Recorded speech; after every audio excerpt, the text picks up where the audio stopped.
ಇತ್ತೀಚಿನ ಸಂಚಿಕೆಗಳನ್ನು ಜಾಹೀರಾತಿನ ಕಿರಿಕಿರಿ ಇಲ್ಲದೆ ನೋಡಿ.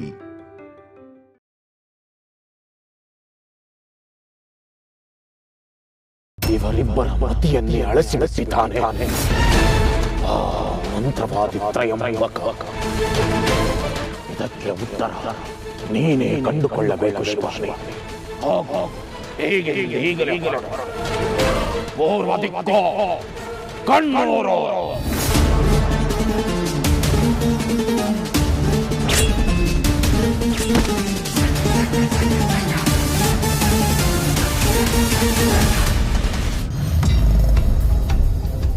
ಜೈ ಭೋಲೆನಾಥ.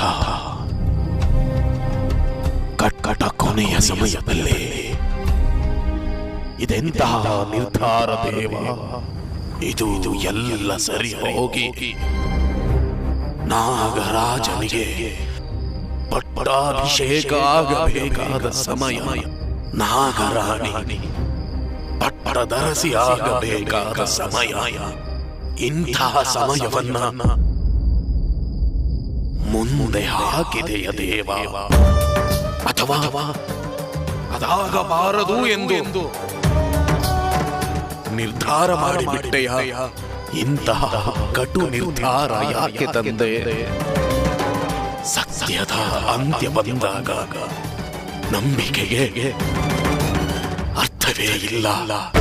ನಿನ್ನನ್ನು ನಂಬಿದರೆ ಜೀವನ ಸಾರ್ಥಕ, ಇಲ್ಲವಾದಲ್ಲಿ ಎಲ್ಲವೂ ಅನರ್ಥ ಎಂದು ನಿನ್ನನ್ನು ಅರಿಯುವ ಪ್ರಯತ್ನ ಮಾಡಿದ ಜೀವಗಳಿಗೆ ಯಾಕೆ ಈ ಶಿಕ್ಷೆ?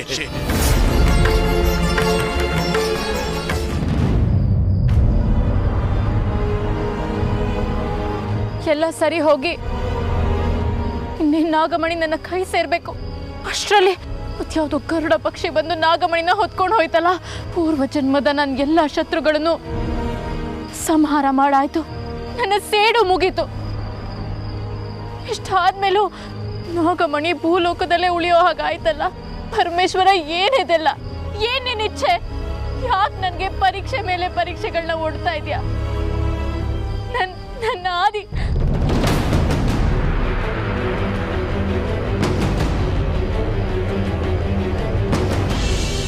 ನನ್ನ ಆದಿಶೇಷ. ಅಯ್ಯೋ, ನಾನು ಶತಶೃಂಗನ ಹಿಂಬಾಲಿಸ್ಕೊಂಡು ಓಡ್ತಿರ್ಬೇಕಾದ್ರೆ ನನ್ನ ಹಿಂದೆ ತ್ರಿಶೂಲಾಭ ಇಬ್ರು ಬರ್ತಿದ್ರಲ್ಲ. ಆಮೇಲೆ ನಾನು ಈ ಕಡೆ ಬಂದೆ. ಅಯ್ಯೋ, ಎಲ್ಲಿ ಹೋದ್ರು ಅವರಿಬ್ರು? ಪರಮೇಶ್ವರ, ನನ್ನ ಕೈಲಿದ್ದ ನಾಗಮಣಿ ಕಳೆದು ಹೋದ್ರು. ನನ್ನ ಜೊತೆಗಿರೋ ಮಹಾಶಕ್ತಿ ಆದಿಶೇಷ ಅವನೊಬ್ಬ ನನಗೆ ಸಿಕ್ಕಿದ್ರೆ ಸಾಕು. ನಾವು ಮತ್ತೆ ನಾಗಮಣಿನ ಪಡ್ಕೊಂಡು ನಾಗಲೋಕಕ್ಕೆ ಮರಳಿ ಹೋಗೋದು ಕಷ್ಟದ ವಿಚಾರನೇ ಅಲ್ಲ. ಪರಮೇಶ್ವರ, ನಾನು ಏನಾದ್ರೂ ಅಪರಾಧ ಮಾಡಿದ್ರೆ ದಯವಿಟ್ಟು ನನ್ನ ಕ್ಷಮಿಸ್ಬಿಡು. ಆದ್ರೆ ಇಂಥ ಶಿಕ್ಷೆ ಮಾತ್ರ ಕೊಡ್ಬೇಡ ತಂದೆ. ದಯವಿಟ್ಟು ನನಗೆ ನನ್ನ ತ್ರಿಶೂಲ್ ಮತ್ತೆ ನನಗೆ ಸಹಾಯ ಮಾಡ್ತಿದ್ದ ಇಬ್ರು ಸಿಗೋ ಹಾಗೆ ಮಾಡು. ಸಿಗೋ ಹಾಗೆ ಮಾಡು ಪರಮೇಶ್ವರ. ತ್ರಿಶೂಲ್, ಅಭಯ್, ತ್ರಿಶೂಲ್.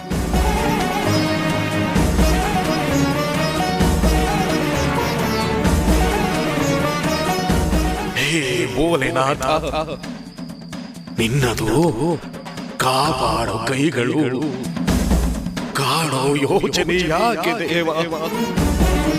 ಅವನು ನಿನ್ನ ಅಂಶದ ಕೂಸು, ಅವಳು ನಿನ್ನ ಅರ್ಧಾಂಗಿಯ ಶಕ್ತಿಯ ಪ್ರತಿಫಲ. ಅವರನ್ನ ನೀನೇ ಕಾಯದೆ ಹೋದರೆ ಉಳಿದವರ ಪಾಡೇ ಪಶುಪತೇಶ್ವರ. ನಿನ್ನ ಮಾಯೆಗೆ ಸಿಕ್ಕಿ ಆ ಜೀವ ತತ್ತರಿಸಿ ಹೋಗಿದೆ. ಪ್ರತಿದಿನ ಪ್ರತಿಕ್ಷಣ ತಾನೇ ಹುಡುಕು ನಾನು ಯಾರು ಅನ್ನೋ ಪ್ರಶ್ನೆಗೆ ಉತ್ತರ ಸಿಗದೆ ತತ್ತರಿಸಿ ಹೋಗಿದೆ. ಇಂತಹ ಸಮಯದಲ್ಲೇ ದುಷ್ಟ ಶಕ್ತಿಗಳು ಅವನ ಸುತ್ತ ನಿಂತು ಕೇಕೆ ಹಾಕುತ್ತಿದೆ ದೇವ. ಪರಮ ಪಾವನವಾದ ನಾಗಮಣಿ ಅಲ್ಲಿಂದ ಕದಲಿ ಮತ್ತೆಲ್ಲಿಗೆ ಹೋಗುತ್ತಿದೆ ದೇವ? ಇಲ್ಲಿ ನಿನ್ನ ಇಚ್ಛೆಯಾದರೂ ಏನಿದೆ ದೇವ? ಆ ಜೀವಗಳಿಗೆ ಇನ್ನು ಸಂಕಟ ಕೊಡಬೇಡ ಶಂಕರ, ಸಂಕಟ ಕೊಡಬೇಡ. ಜೈ ಭೋಲೆನಾಥ. ತ್ರಿಶೂಲ್,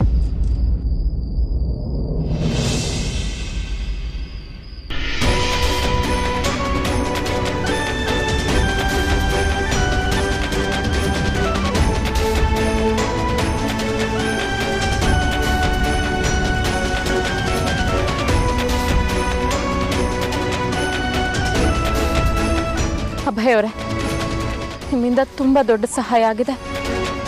ನಿಮ್ಮ ಸಹಾಯದಿಂದ ನನಗೆ ನನ್ನ ಆದಿಶೇಷ ಸಿಗೋ ಹಾಗಾಯಿತು. ನಿಮ್ಮ ದೇಹಕ್ಕೆ ತ್ರಿಶೂಲಾತ್ಮ ಸೇರದೆ ಹೋಗಿದ್ದಿದ್ರೆ ಯಾವುದು ಕೂಡ ಕೊನೆ ಆಗ್ತಾ ಇರಲಿಲ್ಲ. ತ್ರಿಶೂಲ್, ನಾವು ನಮ್ಮ ನಾಗಲೋಕ ಎಲ್ಲಾನು ಕಡೆಯವರೆಗೂ ಇವ್ರಿಗೆ ಕೃತಜ್ಞತರಾಗಿರ್ಬೇಕು. ಅಷ್ಟು ದೊಡ್ಡ ಸಹಾಯ ಮಾಡಿದ್ದಾರೆ ಇವ್ರು ನಮಗೆ.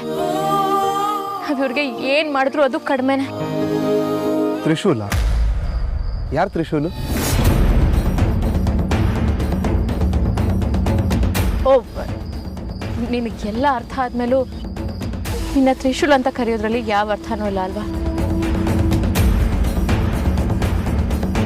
ಆದಿಶೇಷ, ನಿಮಗೆ ಕ್ಲಾರಿಟಿ ಇಲ್ಲ ಅನ್ಸುತ್ತೆ. ಮೊದಲು ನನ್ನನ್ನು ತ್ರಿಶೂಲ್ ಅಂತ ಕರಿತೀರಾ, ಇವ್ರನ್ನ ಅಭಯ್ ಅಂತ ಕರಿತೀರಾ, ಆಮೇಲೆ ನನ್ನನ್ನು ಆದಿಶೇಷ ಅಂತ ಕರಿತೀರಾ. ಅದು ಸರಿ, ಇವ್ರು ಯಾರು? ನಾನು ಯಾಕೆ ಇಲ್ಲಿದ್ದೀನಿ? ಹೌದು, ನೀವು ಯಾರು ಗೊತ್ತಾಗಲಿಲ್ಲ.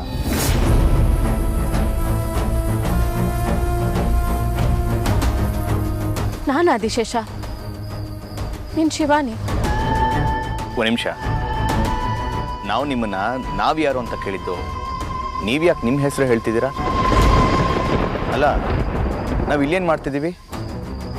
ಇವ್ರು ಯಾರು?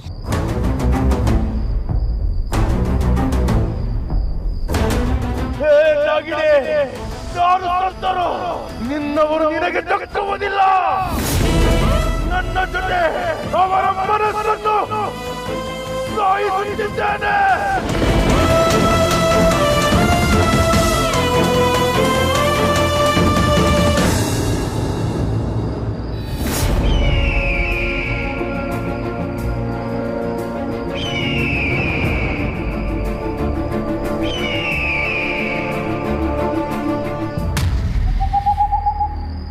ಮಾರ್ತಿ, ನಾವು ಹಾಕಿರೋ ಬೆಲೆಗೆ ಹಂದಿ ಏನಾರು ಬಿದ್ದಿದ್ದೇನು?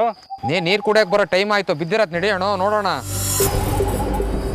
ಇಂಥ ಟೈಮ್ನಲ್ಲಿ ಆ ಮಾದೇವ ಎಲ್ಲಿ ಹೋಗ್ಯಾನ? ಅವನೇ ಬಲೆ ಹಾಕಿದ್ದು. ಈ ಟೈಮ್ನಲ್ಲಿ ಇಲ್ಲ ಅಂದ್ರೆ ಹೇಗೆ? ಬಾರ ಕಣ, ನಾ ಎಲ್ಲಿ ಹೋಗಿದ್ಯಾ?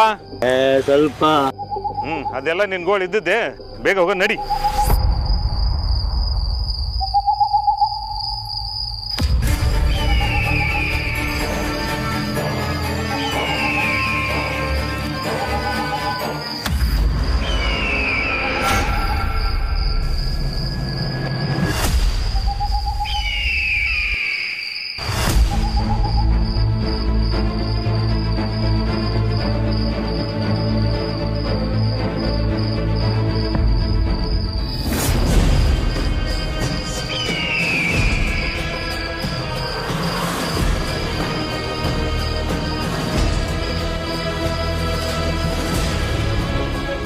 ಮಾದಲಮ್ಮ, ಏನು ತಾಯಿ, ಇದ್ದಕ್ಕಿದ್ದ ಹಾಗೆ ನಿನ್ನ ಮುಖವು ಪ್ರಕಾಶಮಾನವಾಗಿ ಪಡೆಯುತ್ತಿರುವುದಲ್ಲ, ಇದು ನಿನ್ನ ಮಂದಹಾಸನೆ. ಮಾದಲಮ್ಮ, ನೀನು ಕಳುಹಿಸುತ್ತಿರುವ ಸೂಚನೆ ಯಾವುದೆಂದು ತಿಳಿಸುತ್ತಾಯೇ? ತಿಳಿಸು. ಸ್ವಾಮಿಗಳೇ, ಸ್ವಾಮಿಗಳೇ, ಸ್ವಾಮಿಗಳೇ, ಜೈ ಭೋಲೆನಾಥ.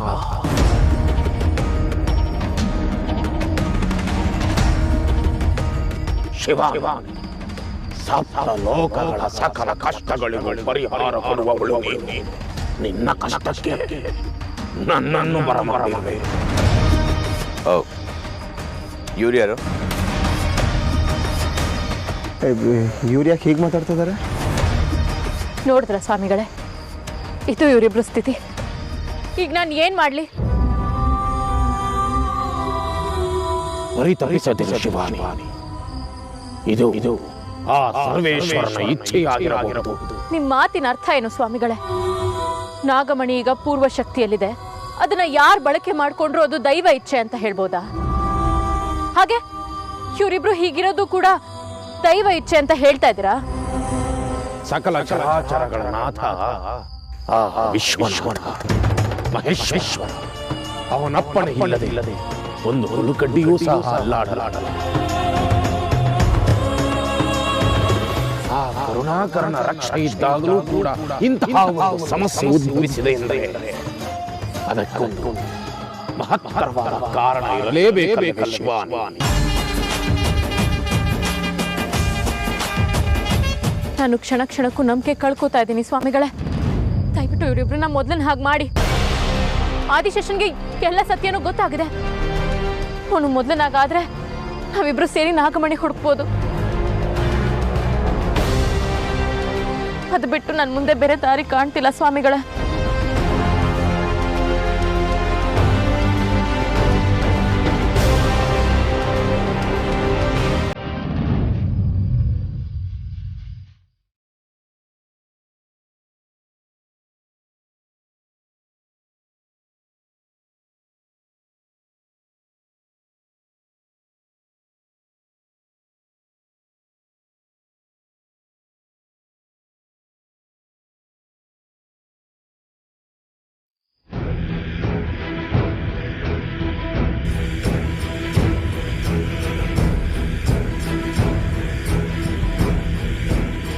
ಯಾಕೆ ಸ್ವಾಮಿಗಳೇ, ಏನಾಯ್ತು?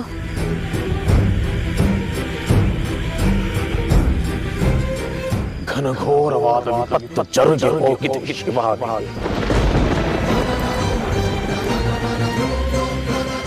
ಇವರಿಬ್ಬರ ಮತಿಯನ್ನೇ ಅಳಸಿಬಿಟ್ಟಿದ್ದಾನೆ ಆ ಮಂತ್ರವಾದಿ ತ್ರಯಂಬಕ.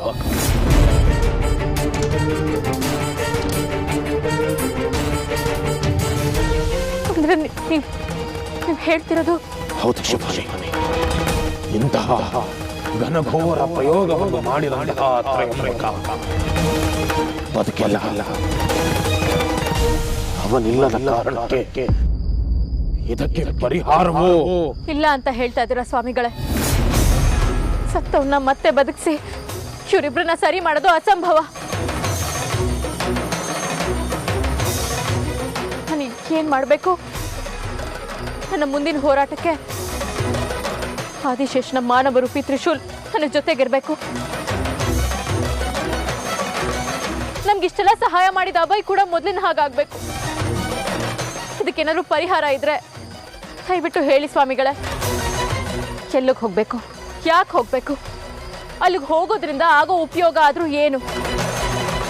ಕಾಣೆ ಆಗಿರೋ ನಾಗಮಣಿ ಒಂದ್ ಕಡೆ, ನನ್ನ ಮೇಲಿರೋ ಅಷ್ಟು ಜವಾಬ್ದಾರಿ ಒಂದ್ ಕಡೆ, ಇಂಥ 1000 ಸಮಸ್ಯೆಗಳಿರುವಾಗ ನಾವ್ ಎಲ್ಲಕ್ಕೆ ಹೋಗ್ಬೇಕು ಸ್ವಾಮಿಗಳೇ?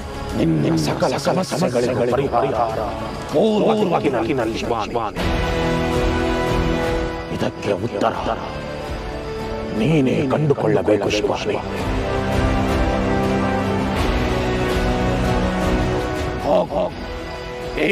ಈಗಲೇ ಪೂರ್ವ ದಿಕ್ಕೋ ಕಣ್ಣೂರು.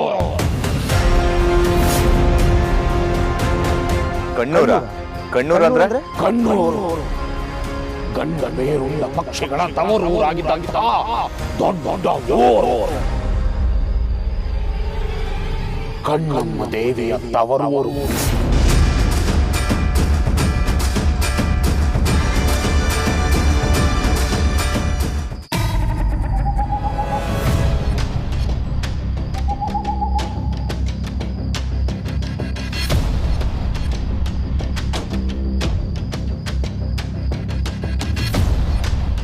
ಏನಾರು ನಕ್ಷತ್ರ ತಗೊಂಡಿರ್ಬೋದಾ ಅಣ್ಣ? ಏರೋಪ್ಲೇನಿಂದ ಯಾರನ್ನ ಹಾಕಿಕ್ ಹೋಗ್ಬಿಟ್ರಾ? ಏರೋಪ್ಲೇನಿಂದ ಈ ತರ ಹೊಳೆದೇನಾರ ಹಾಕ್ತಾರಣ್ಣ?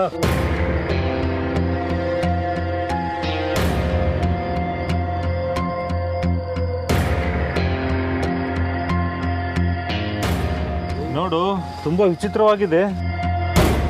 ಏನ್ ಮಾಡೋದಣ್ಣ? ಊರಿನ ದೊಡ್ಡವ್ರು ಅಂದ್ರೆ ವಸಂತಣ್ಣ, ಅವ್ರು ಬಂದು ನೋಡ್ರೆ ಗೊತ್ತಾಗುತ್ತೆ. ಅದು ಹೋಗಿ ವಸಂತನ ಕರ್ಕೊಂಬರ್ರು. ಹಾಂ ಸರಿ. ಕಣ್ಣೂರು ಮಹಾಶಕ್ತಿ ದೇವತೆ ಕಣ್ಣಮ್ಮ ಇರುವ ಊರು. ಎಕ್ಸ್ಕ್ಯೂಸ್ ಮೀ, ಅಲ್ಲ ನೀವು ಏನ್ ಮಾತಾಡ್ತಿದ್ದೀರಾ? ನಾವ್ಯಾಕೆ ಇಲ್ಲಿದ್ದೀವಿ? ಏನಾದ್ರೂ ಮಾತಾಡಿ. ಅಲ್ಲ ನಮ್ಗೊಂದ್ಲ ನಮ್ಗೆ, ಇವ್ರು ನೋಡಿದ್ರೆ ಕಣ್ಣೂರು ಹೆಣ್ಣೂರು ಅಂತ ಏನೇನೋ ಮಾತಾಡ್ತಿದಾರೆ. ನೋಡಿ, ಇವ್ರ ಮಾತೆಲ್ಲ ಕೇಳಿ ನನಗೂ ತಲೆ ಕೆಟ್ಟೋಗಿದೆ. ಇವ್ರು ಹೇಳೋದೆಲ್ಲ ಕೇಳಿಸ್ಕೊಂಡ್ರೆ ನನಗೂ ಯಾಕೋ ಒಂಥರ ಭಯ ಆಗ್ತದೆ. ನೋಡಿ, ಇಲ್ಲಿ ನಾನು ಯಾರು ಅಂತ ನನಗೆ ಗೊತ್ತಾಗ್ತಾ ಇಲ್ಲ. ನೀವ್ಯಾರು? ಇಲ್ಲಿ ಸುತ್ತಮುತ್ತ ಏನು ನಡೀತಾ ಇದೆ? ಏನೋ ಗೊಂದಲ. ನನ್ನ ಕಣ್ಮುಚ್ಚಿದ್ರೆ ಕಣ್ಣೆದ್ರಿಗೆ ಯಾರ್ಯಾರೋ ಬರ್ತಾ ಇದ್ದಾರೆ. ಏನೇನೋ ನಡೀತಾ ಇದೆ, ಒಂಥರ ಎಲ್ಲ ಮುಸ್ಕಾಗಿ ನಡೀತಾ ಇದೆ. ಇವ್ರನ್ನ ನಾನು ಎಲ್ಲೋ ನೋಡಿದ್ದೀನಿ ಅಂತ ಅನಿಸ್ತಾ ಇದೆ. ಆದ್ರೆ ನಿಜವಾಗ್ಲೂ ನೀವು ಯಾರು ಅಂತ ಗೊತ್ತಾಗ್ತಾ ಇಲ್ಲ. Very sorry.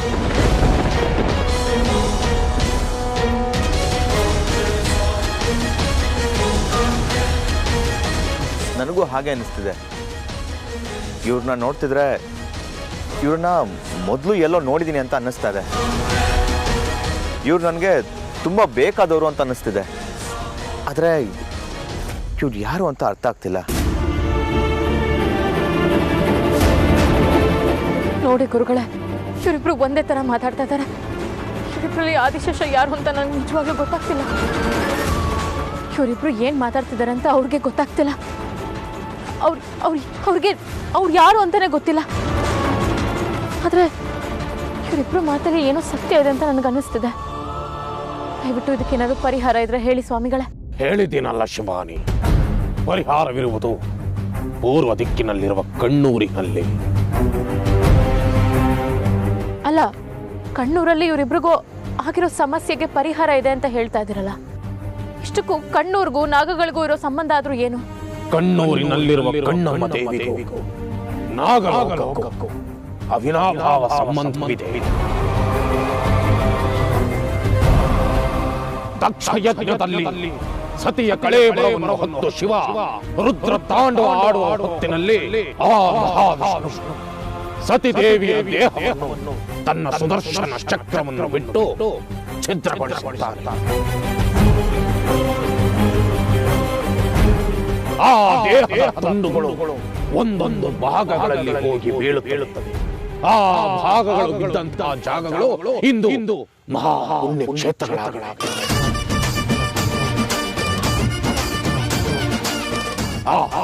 ಸತಿಯ ಕಣ್ಣು ಬಿದ್ದ ಜಾಗ ಕಣ್ಣಮ್ಮ ದೇವಿಯ ಉಗಮ ಸ್ಥಾನ. ಅದೇ ಕಣ್ಣೂರು ಎಂದು ಪ್ರಚಲಿತವಾಗಿದೆ. ಕಣ್ಣೂರಿನಲ್ಲಿ ಮಾತ್ರ ಇವರಿಬ್ಬರ ಸಮಸ್ಯೆಗೆ ಪರಿಹಾರ ಸಿಗಲಿದೆ. ಅಷ್ಟೇ ಅಲ್ಲ ಶಿವಾನಿ, ನಿನ್ನನ್ನು ಕಾಪಾಡುವ ಶಕ್ತಿಯು ಸಹ ಅದೇ ಊರಿನ.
ಮಾಡಿ ಹೊಂಚು ಹಾಕಿ ನಮ್ಮೂರೊಳಗೆ ಬಂದಿದ್ದು ಅಲ್ದೆ ನಮ್ಮೂರೊಳಗೆ ಕಚ್ಚಕ್ ನೋಡ್ತಾ ಇದ್ಯಾ? ಕೆಟ್ಟ ಹಾವೆ ಇದು ಕಣ್ಣೂರು. ಹಾವುಗಳಿಗೆ ಇಲ್ಲದೂರು, ಹಾವುಗಳಿಗೆ ಸಲ್ಲದೂರು. ಒದ್ದಾಡು. ನನ್ನವನ್ನ ನೋಡ್ದೆ, ನನ್ನವನ ಜೊತೆ ಮಾತಾಡ್ದೆ, ನಾನು ಒದ್ದಾಡ್ತಾ ಇದ್ದೀನಲ್ಲ, ಹಾಗೆ ನನ್ನವನ್ನ ಬಂದಿರೋ ನೀವುಗಳು ಒದ್ದಾಡ್ಬೇಕು. ಯಾವ ಹಾವುಗಳು ಕೂಡ ಬದುಕಿರಬಾರ್ದು. ಕಣ್ಣೂರಿಗೆ ಬಂದವರು ಯಾರು ವಾಪಸ್ ಹೋಗ್ಬಾರ್ದು. ಕಣ್ಣೂರಿಗೆ ಬಂದಿರೋ ಹಾವುಗಳಿಗೆ ಇದೇ ಗತಿ.